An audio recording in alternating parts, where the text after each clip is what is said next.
कहानी के शुरुआत में हमें रास्ते में जाते हुए दो बसेस को दिखाया जाता है। उस बस में बहुत सारी फीमेल स्टूडेंट्स होती हैं, जो वे सभी अपने क्लास के लिए जा रही होती हैं। उन्हीं में से एक का नाम मित्सुको था, जो दिखने में काफी प्यारी थी। वो अपनी नोट्स बुक में कुछ लिख रही होती है। तब उसकी फ्रेंड्स उससे कहने लगती हैं कि क्या तुम हर वक्त लिखती रहती हो? क्या मिलेगा इस तरह की नोट्स बनाने से? यहाँ देखो सभी लोग एंजॉय कर रहे हैं, तुम भी क्यों नहीं करती? ये कहकर उसकी फ्रेंड उसकी नोटबुक को छीन लेती है और उसका पेन नीचे गिर जाता है और वो अपना पेन उठाने के लिए जैसे ही झुकती है, तभी हम देखते हैं कि उस समय कोई चीज बहुत तेजी से आती है और उस लड़कियों के साथ उन दोनों बसेस को आधे पर से ही काट देती है, जिसकी वजह से सारी की सारी लड़कियां दो हिस्सों में कट जाती हैं। इसी के साथ जैसे ही मित्सुको ऊपर उठती है, तब यह देखकर काफी हैरान हो जाती है कि यह क्या हो गया। अब क्योंकि वो नीचे पेन लेने के लिए झुकी थी, इसीलिए बच गई थी। यह देखकर बहुत ज्यादा डर जाती है और बस से उतरकर भागने लगती है। यहाँ पर हमें पता चलता है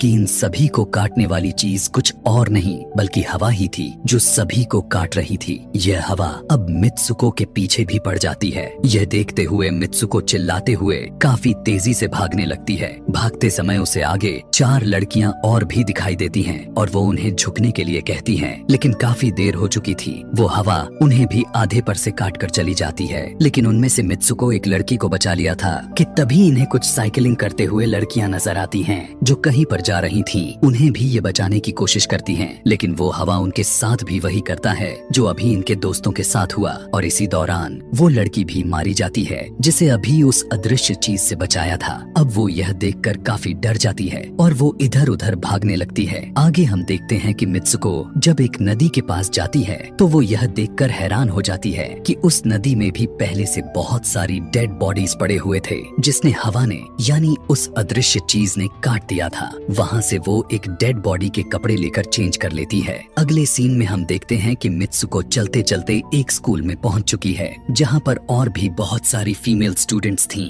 उनका यूनिफॉर्म मित्सुको के यूनिफॉर्म से काफी डिफरेंट था। यानी यह भी था कि वो तो उनके स्कूल के स्टूडेंट तो नहीं थी कि तभी एक लड़की मित्सुको के पास आती है और उससे कहने लगती है कि तुम कैसी हो। दरअसल देखा जाए तो वो लड़की उसकी बेस्ट फ्रेंड थी, लेकिन मित्सुको उससे पूछती है कि क्या तुम सच में मेरी बेस्ट फ्रेंड हो, क्योंकि उसे कुछ भी समझ में नहीं आ रहा था कि उसके साथ हो क्या रहा है। वो काफी सदमे में थी। यहाँ पर हम यह भी जान पाते हैं कि मित्सुको और उसकी बेस्ट फ्रेंड काफी ज्यादा एक दूसरे को प्यार करती हैं कि तभी वहीं पर तेज हवा चलती है और मित्सुको डर कर बिल्डिंग के अंदर चली जाती है। उसकी बेस्ट फ्रेंड को कुछ भी समझ में नहीं आ रहा था कि ये हो क्या रहा है। वो मित्सुको से पूछने लगती है कि तुम इतना ज्यादा कांप क्यों रही हो और इतना ज्यादा डरी क्यों हो, तुम्हें हो क्या गया है। तब मित्सुको अपने बेस्ट फ्रेंड को सब कुछ बता देती है कि किस तरह से एक हवा का झोंका आया और उसके स्कूल के सभी स्टूडेंट्स को काट कर चली गई। यह सुनकर उसकी दोस्त उसे विंडो के पास ले जाकर उसकी हाथ बाहर निकाल कर कहने लगती है कि ये देखो, ये बस हवा है और कुछ नहीं। यहाँ पर मित्सुको के दिल को कुछ शांति मिलती है और इसे लगने लगता है कि शायद ये मेरा ख्वाब ही हो सकता है। जिसके बाद मित्सुको का बेस्ट फ्रेंड अपने दो और दोस्तों को लेती है और क्लास को बंद करने का प्लान बनाती है। जैसे ही ये चारों क्लास के बाहर जाने के लिए निकलने ही वाली होती हैं कि तभी वहाँ पर उनकी टीचर आ जाती हैं और उन्हें देख लेती हैं, लेकिन वो चारों वहाँ से भाग जाती हैं। वे चारों भागते भागते एक लेक पर आ जाती हैं। वहाँ पर मित्सुको की बेस्ट फ्रेंड अपने दोनों दोस्तों को भी उसके ख्वाब के बारे में बताती है। तभी उनमें से एक लड़की कहती है कि हो सकता है कि यह सच हो, जैसे मिरर वर्ल्ड होती है, जहाँ पर इस दुनिया से ऑपोजिट यानी उल्टा होता है। यह कहकर वो तालाब में एक पत्थर फेंक कर कहने लगती है कि देखो, यहाँ पर मैंने तो पत्थर फेंका है, लेकिन हो सकता है कि दूसरी दुनिया में मैंने ऐसा ना किया हो। कि तभी अचानक से उस तालाब में से एक क्रोकोडाइल निकल कर आता है, उसमें से एक लड़की को खा जाता है। फिर वो लड़की कहने लगती है कि देखो, मैंने कहा था ना, जो इस दुनिया में होता है वो उस दुनिया में बिल्कुल भी नहीं होता, और जो उस दुनिया में हो रहा है वो इस दुनिया में नहीं हो सकता। तो इसको भी उसी दुनिया में मगरमच्छ ने खाया है। और यहाँ पर ये देखो, ये तो बिल्कुल सेफ है। उसी लेक के पास एक बिस्तर यानी एक बेड नजर आता है। ये चारों उस बेड से तकिए को उठाकर खेलने लगती हैं कि तभी हम देखते हैं दूर से दो लड़कियां इन्हें देख रही थीं। उन दोनों लड़कियों में से एक ब्राइडल बनी हुई थी, क्योंकि ये दोनों लड़कियां आपस में एक दूसरे से शादी कर ली थीं। जिसके बाद उनमें से एक फ्रेंड बताती है कि हमें कुछ ऐसा करना होगा जो उस दुनिया में इम्पॉसिबल हो, क्योंकि हमारे किस्मत तो पहले से लिखी जा चुकी है, लेकिन हम इसे बदल भी सकते हैं। जिसके बाद ये सभी लड़कियां अपने स्कूल में वापस आती हैं और नेक्स्ट लेक्चर लेने के लिए क्लास में चली जाती हैं कि तभी मित्सुको देखती है उसके पास एक तकिया पड़ा हुआ है। अब जैसे ही वो इस तकिए को उठाने के लिए नीचे झुकती है कि तभी उसकी टीचर पूरे क्लास में गन से फायर करने लगती है और जैसे ही मित्सुको उस तकिए को उठाकर ऊपर देखती है तो उसके क्लास के सभी लड़कियां मारी जा चुकी होती हैं और यहाँ पर एक बार फिर वो बच जाती है जैसे पिछली बार अपने ड्रीम्स में बच गई थी। मित्सुको की टीचर उसके पास आकर कहती है कि तुम्हारी हिम्मत कैसे हो गई, इस क्लास को बंद करने की, तुम्हारा भी मरना तय है। कि तभी उसी वक्त दो लड़कियां और आ जाती हैं और मित्सुको को बचाकर वहाँ से भागने की कोशिश करती हैं, लेकिन एक दूसरी टीचर वहाँ पर आकर उन दोनों लड़कियों को मौत के घाट उतार देती है।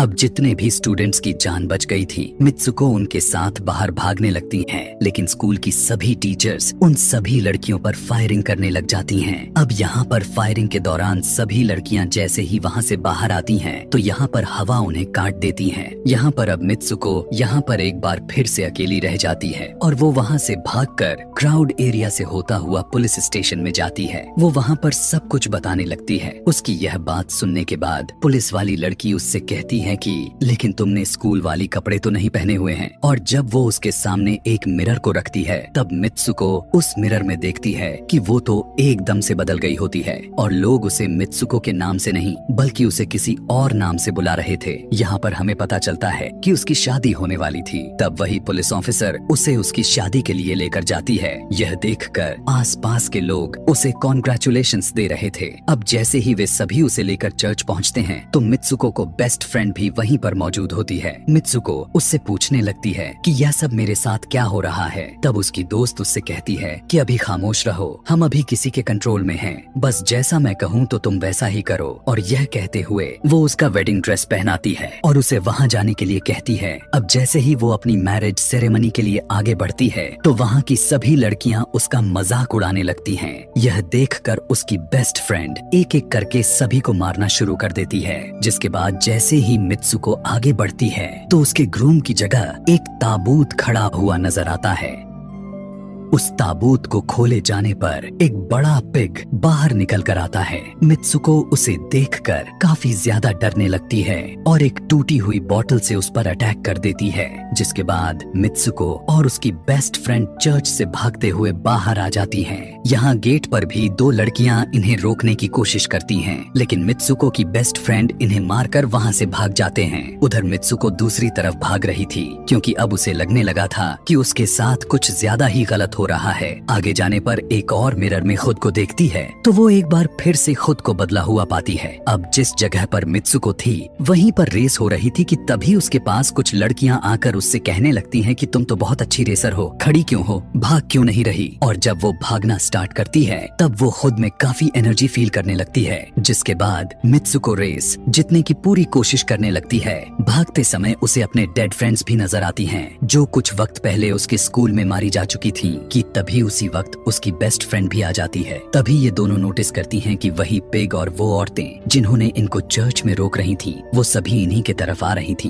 भागते समय कुछ लड़कियां मित्सुको से कहने लगती हैं कि इस दुनिया से बाहर चली जाओ। इसके बाद हम आगे देखते हैं कि मित्सुको भागते भागते एक सुनसान अंधेरी जगह पर आ जाती है। वहीं पर कुछ स्टूडेंट्स नजर आती हैं जिन्होंने यूनिफॉर्म पहना हुआ था। वो सभी लड़कियां मित्सुको से कहने लगती हैं कि हम सभी मरे हुए हैं और तुम्हें भी मार देंगे। लेकिन तभी मित्सुको की बेस्ट फ्रेंड वहाँ पर आकर उस लड़की को मारकर वहाँ से मित्सुको को भगा ले जाती है। मित्सुको की बेस्ट फ्रेंड उसे अपना नाम जोर जोर से पुकारने के लिए कहती है, जिस पर मित्सुको अपना नाम जोर जोर से लेने लगती है। इसी के साथ मित्सुको अपना असली रूप में वापस आ जाती है। उसकी बेस्ट फ्रेंड उसे अपना हाथ दिखाते हुए कहती है कि प्लीज मेरे हाथ में जो वायर लगी हुई है उसे बाहर खींच दो ताकि मैं इस दुनिया से बाहर जा सकूं। लेकिन मित्सुको को डर भी था कि कहीं यह वायर खींचने से उसकी जान न चली जाए। और क्योंकि मित्सुको अपने बेस्ट फ्रेंड को काफी ज्यादा प्यार करती थी इसलिए वो ऐसा नहीं करना चाहती थी, लेकिन ज्यादा उसे फोर्स करने पर वो उसकी वायर्स खींच देती है। वायर खींचते ही